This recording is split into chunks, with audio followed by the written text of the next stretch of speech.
Bank വിളിച്ചു കഴിഞ്ഞാൽ നമ്മളൊക്കെ ഒരു ദിക്ർ ചൊല്ലുന്നുണ്ട്. ബാങ്ക് കൊടുത്തതുപോലെ നമ്മളും പറയും. കേട്ടിട്ട് നമ്മൾ സ്വലാത്ത് ചൊല്ലും. അതിന്റെ ശേഷം അല്ലാഹുമ്മ റബ്ബ ഹാദിഹി എന്ന ദുആ പറയും.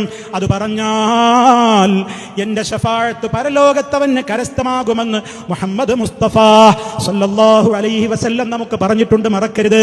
ഒരു ബാങ്കുകളും കേൾക്കുമ്പോൾ ശ്രദ്ധയില്ലാതെ വർത്തമാനത്തിൽ ഏർപ്പെടരുത്. ശ്രദ്ധിക്കണം, കാതോർക്കണം, ഉത്തരം കൊടുക്കണം, ശേഷം സ്വലാത്ത് ചൊല്ലണം, ശേഷം നിങ്ങൾ ഈ ദിക്ർ ചൊല്ലണം. അങ്ങനെയൊക്കെ ആകുമ്പോൾ നമുക്ക് പരലോകത്ത് ശഫാഅത്ത് കിട്ടും.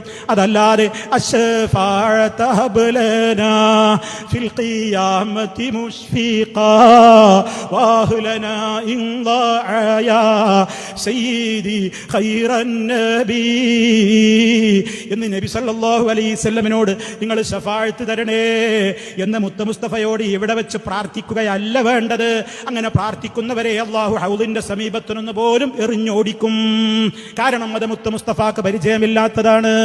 അവിടുത്തെ വിളിച്ച് പ്രാർത്ഥിക്കാൻ അവിടുന്ന് പഠിപ്പിച്ചിട്ടില്ലാത്തതാണ്. പുതിയതെന്തും കൊണ്ടുവന്നവരെയൊക്കെ ഹൗദിന്റെ സമീപത്ത് നിന്ന് വെള്ളം കൊടുക്കുന്നതിന് പകരം അവരെ അങ്ങ് ആട്ടിപ്പായിക്കുകയാണ് ചെയ്യുക എന്നുള്ളതാണ് ഇസ്ലാമിന്റെ പ്രമാണം നമുക്ക് പഠിപ്പിച്ചു തന്നിട്ടുള്ളത്.